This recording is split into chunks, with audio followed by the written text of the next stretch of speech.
ঢাকা ইটপাথরের এক বিশাল নগর।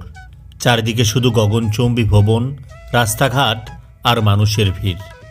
এই কংক্রিটের দুনিয়ায় কৃষির মতো শব্দের কোনো ঠাঁই নেই। কিন্তু আমাদেরকে আজ এই ঢাকা হেমায়েতপুরের একটি দৃশ্য বেশ অবাক করে দিয়েছে। এই ইটপাথরের নগরের মাঝেই ছোট ছোট জমিতে কৃষি আজও বেঁচে আছে। আর এখানে কৃষিতে রয়েছে সেই পুরনো দিনের ছোঁয়া। এখানে রয়েছে হারিয়ে যাওয়া সেই গরুর হাল। এখানে আসলে আপনাদের চোখে পড়বে কেউ এখানে বিভিন্ন ধরনের শাকসবজি চাষ করছে, আবার কেউ গড়ে তুলেছে বিভিন্ন ধরনের ফলের বাগান। কৃষি এখন অনেক আধুনিক, বেড়েছে যন্ত্রের ব্যাপক ব্যবহার। মেশিনের ওপরই আমরা এখন বেশি নির্ভরশীল, যার কারণে হারিয়ে যাচ্ছে আমাদের সেই আদিম প্রাচীন ঐতিহ্যগুলো। এবং আমাদের যে প্রাচীন বা ঘরোয়া যে জিনিসগুলোর মাধ্যমে আমরা কৃষিকাজ করে থাকি সেগুলোও দিন দিন বিলুপ্ত হচ্ছে। কিন্তু আমি যখন এই ঢাকা হেমায়েতপুরের এই ছোট্ট মাঠে এসেছিলাম তখন সত্যি আমি খুবই অবাক হয়েছিলাম যে এখানে এখনও কৃষি বেঁচে রয়েছে এবং এই কৃষিতে ব্যবহার করা হচ্ছে সেই প্রাচীন পদ্ধতিতে গরু এবং লাঙলের মাধ্যমে হাল চাষ বা হাল চাষের পরবর্তীতে জমি প্রস্তুতির জন্য গরু এবং মইয়ের মাধ্যমে যে জমি প্রস্তুত করা, সেটি আমি দেখে সত্যি বিস্মিত হয়েছি।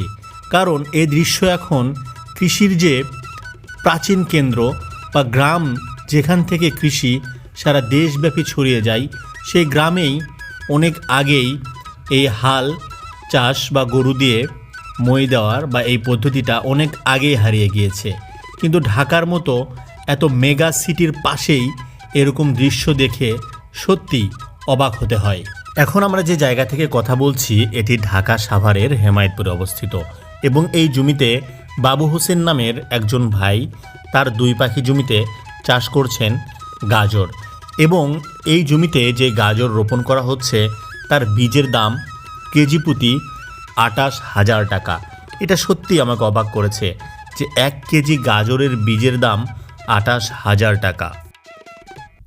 প্রিয় দর্শক, আমরা এখন কথা বলছি বাবু ভাইয়ের সাথে, যিনি প্রায় ২২ বিঘা জমির ওপরে সবজি চাষ করছেন। এবার আমরা একটু বাবু ভাইয়ের সাথে কথা বলি। ভাই, আপনি কেমন আছেন? ভালো আছে। আচ্ছা, আজকে আপনার এই জমিতে আপনি কি লাগালেন? গাজর লাগালাম। গাজর। আচ্ছা, এটা কত শতাংশ জায়গা বা কয় পাখি এটা? এটা 2 পাখি জায়গা। 2 পাখি জায়গা, তাই না? এখানে আপনি যে গাজরটা বুনছেন এটা আসলে কোন জাতের? এটা বাংলাদেশি জাতের আর কি। আচ্ছা, দেশি জাত। দেশি জাতে।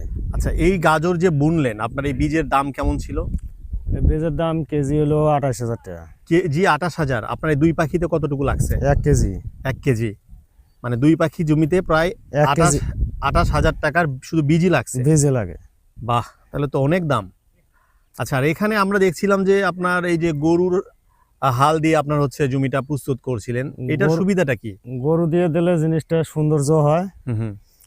আর ট্রাক্টর দিয়ে দিলে আর কি একটু ইয়ে হয়, অসৌন্দর্য হয়। তার মানে যতই মেশিন আধুনিক হোক বাট আসলে গরুর সাথে পারবে না, তাই না? গরুর সাথে পারে না। আচ্ছা আচ্ছা, এই 1 পাখি বা 2 পাখি জমিতে যে উনি যে হাল চাষ করছেন এটার জন্য ওনাকে কত টাকা দিতে হবে? আনুমানিক ধরো ১,৫০০ থেকে ২,০০০ টাকা দাও। ২,০০০ টাকার মতো দিতে হবে। দিতে আচ্ছা, হবে। এখানে আপনার 1 পাখি জমি আপনার এখানে কেমন লিজ নিতে কত টাকা লাগে প্রতি বছর? প্রতি বছর এইসব জায়গা না হলেও ৫০,০০০ টাকা আছে। মানে পাখি জমি, পাখি 1 পাখি ৫০,০০০ টাকা ৫০,০০০ 1 বছর? ১ বছর। তাহলে তো অনেক দাম, অন্যান্য এলাকার চাইতে তো অনেক হ্যাঁ, বেশি দাম। অনেক বেশি দামে। এই জমিগুলো থেকে সারা বছরই সবজি হয়? না, এগুলো হলো একটু খোঁজ খাত, আবার ওই টানের দিকে গেলে সারা বছরই। সারা বছরই হবে। আপনি বর্ষাকাল আর কি তেমন হয় না ফসল। আচ্ছা, আপনি যে 2 পাখি জমিতে আপনি গাজর রোপণ করলেন, এখানে আপনি যেটা বলতেছেন যে বীজের দামে প্রায় ২৮,০০০ টাকা। হ্যাঁ, এর পাশাপাশি আর কি খরচ গেছে আপনার এখানে? মানে হালও আছে প্রায় না হলেও মনে করেন যে ১০,০০০ টাকার মতন। ট্রাক্টর দিয়ে যে হাল বাইছি ১০,০০০ টাকার উপরে বিল আছে। আচ্ছা আরও সার আছে মনে করেন যে প্রায় অন্তত ১০,০০০ টাকার। আচ্ছা, আনুমানিক প্রায় না হলেও ৫০,০০০ টাকার মতন খরচ। ৫০,০০০ টাকা খরচ যাবে। তার মানে আপনি এই জমিতে আগে ট্রাক্টর দিয়ে হাল চাষ করার পরে এখন এই যে বীজ যে দিচ্ছেন এটা মানে সমান করার জন্য এই গরুর হালটা ব্যবহার করছেন, তাই না? আচ্ছা, আর জিনিসটা সৌন্দর্য দেখা যায়। সুন্দর হচ্ছে এবং বীজগুলো মনে হয় মাটির ভিতরে যেতে মাটির পারবে। ভেতরে যাইতেছে। না খুবই ভালো। না, আমরা আসলে অবাক হয়েছি যে ঢাকা শহরে আমরা ছোটবেলায় দেখছি যে গ্রামে নরমালি হচ্ছে এরকম হাল, গরুর হাল ছিল, কিন্তু সময়ের সাথে সাথে তো এখন সেটা বিলুপ্ত। বাট এই ঢাকা শহরে যে আমি এরকম হাল চাষ গরুর মাধ্যমে দেখতে পারবো এটা আমি কল্পনাও করি নাই। তো খুবই ভালো লাগলো যে মনে হচ্ছে যে আমরা সেই 90-এর দশকে বা 70-এর দশকে আমরা ফিরে গেছি আর কি। ফিরে গেছি। তো এখান থেকে আপনার যদি আমি ধরে নিই যে 2 পাখিতে আপনার 50,000 টাকা খরচ হবে, তো তাইলে আপনার হচ্ছে আপনার কেমন প্রফিট হতে পারে যদি সবকিছু এটা ভালো বলা হয়? যাবে না এখন কোনো কিছু। এটা আচ্ছা। বাজারে যখন এই জিনিসটা হতে আরো মনে হয় 4 মাস লাগবে। হুম হুম এখন বাজারে যদি হয়তো হুম। দেখা গেল গাজর 50 টাকা কেজি হলেও তারপরও মোটামুটি কিছু আসবে, আচ্ছা, কিন্তু 30 টাকা 40 টাকা কেজি বা 20 টাকা কেজি আসলে তাহলে আমরা আপনার লাভ হবে না। পুরো লস। না, আপনি তো গত বছরগুলোতেও এখানে চাষ করেছেন তাই না? গত বছরও কিছু লস ছিল, তবু এটা এখন আমাদের হলো ব্যবসা বা একটা আচ্ছা। বলতে গেলে হয়তো চলার গতিকে এখন এই জিনিসটা তো আর ছাড়া যাবে না। না, গত বছরও তো গাজরের দাম কম ছিল কম তুলনামূলক ছিল, ভাবে। কিন্তু গত বছরও লস খাইছি আমরা। আপনার লস হয়েছে গতবার। আচ্ছা, আমরা আশা করছি যে এবার ইনশাল্লাহ মোটামুটি এখন পর্যন্ত সব সবজির দাম কিন্তু মোটামুটি ভালো যাচ্ছে। এটা এখন তাই তো না? লাগবে না, এটা নাইলেও 4 মাস যাবে, 4 মাস যাওয়ার পরে এটার হিসাব 4 মাসের পরে আপনার হচ্ছে আপনারা এটা উঠাবেন তাই না? হ্যাঁ। তারপর কেমন আশা করছেন? মানুষ তো একটা আশা করে। এখন এটা আমরা কেউ শিওর গ্যারান্টি দিতে পারবো না, অনেক সময় কোনো guarantee বাজারে দেওয়ার 10 সুযোগ টাকা নেই। কেজিও পাওয়া যায়। পাওয়া যায়। হ্যাঁ হ্যাঁ, মানে এটা একটা মানে আপনার আশার উপরই এটা লটারির উপরে, লটারির মতো আর কি। চাষ করছেন, যদি বাজার ভালো থাকে বাজার ভালো থাকে তাহলে তাহলে আমরা আপনারা ভালো কিছুটা কিছু পাবো। আশাবাদী যে কিছুটা আশাবাদী যে পাবেন। ভালো পাবো। হুম হুম, আর যদি বাজারে না খায় তাহলে আমাদের আর কোনো কিছু করার নেই। কিছু করার নাই। এই গাজরগুলা আপনার নরমালি যখন হয় তখন বিক্রি করেন কোথায় নিয়ে?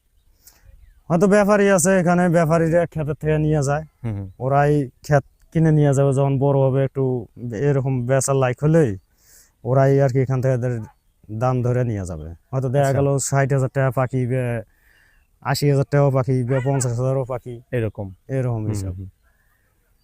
আপনি গাজরের পাশাপাশি আর কি করছেন এবার?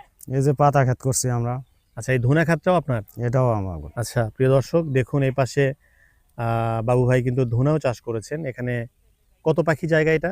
এটা 4 পাখি। 4 পাখি, অর্থাৎ 4 বিঘা জমির উপরে তিনি ধনিয়া পাতা চাষ করেছেন এবং মোটামুটি মানে বিক্রির মতো হয়ে গেছে না? এটা আমরা বিক্রি করে দিয়েছি, কিন্তু এখন ব্যাপারীরা আর কি এটা লস খাবে। ও, বিক্রি করে দিয়েছেন? আমরা আগেই বিক্রি করছি। এটা কত দিয়ে বিক্রি করছিলেন 4 পাখি? ওইদিকে আরো আছে আমাদের, মনে হয় হ্যাঁ। যে এটা ধরো 2 লাখই।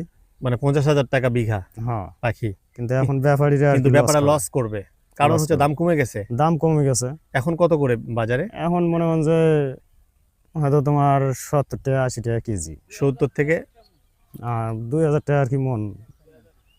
আচ্ছা, 2,000 টাকা মন বলছিলেন। যে আসলে ভাই যেটা বলছিলেন যে তার এইটা হচ্ছে ধনিয়া পাতা চাষ করেছেন উনি, এবং যেটা বলছেন যে যারা ব্যাপারীরা এই 4 পাখি মোটামুটি 2 লক্ষ টাকা দিয়ে নিয়েছে, বাট তারা এখানে লাভ করতে পারবে না কারণ দাম কমে গেছে। তো আসলে কৃষিটা কিন্তু সবসময় চ্যালেঞ্জিং। হ্যাঁ, এখানে যে প্রচুর লাভ এরকম বিষয় না, কৃষিতে চ্যালেঞ্জ আছে। এর মধ্যেও যারা কৃষক বা যারা কৃষি ভালোবাসে তারা কৃষির সাথে থেকে তারা এখান থেকে ভালো কিছু করার চেষ্টা করে। তো আপনার অভিজ্ঞতাটা আসলে কেমন বলেন তো, যে আসলে কৃষিতে কি চ্যালেঞ্জ মনে হয় যে আপনারা যে এত কষ্ট করে ফসল ফলান? এটা সব কিছু হলো ভাগ্যের উপরে নির্ভর আমাদের। আচ্ছা, আমরা বুনছি, এখন বাজারে খাইলে মনে হয় যে আমরাও কিছু পাই, হুম হুম, আর যদি বাজারে না খাই তাহলে আমরা এখানেই মনে হয় যে এটি আবার চাষ করে ফেলাই দেবো, মানে ইয়ে হয়ে যায় তখন লসের দিক। লসের দিকে। মেন কথা হচ্ছে যে আপনাদের বাজারের যে একটা সমস্যা, বাজারে যদি সঠিক মূল্যটা পান তাইলে আপনারা টিকে থাকতে পারেন। আমরা টিকে থাকতে পারি।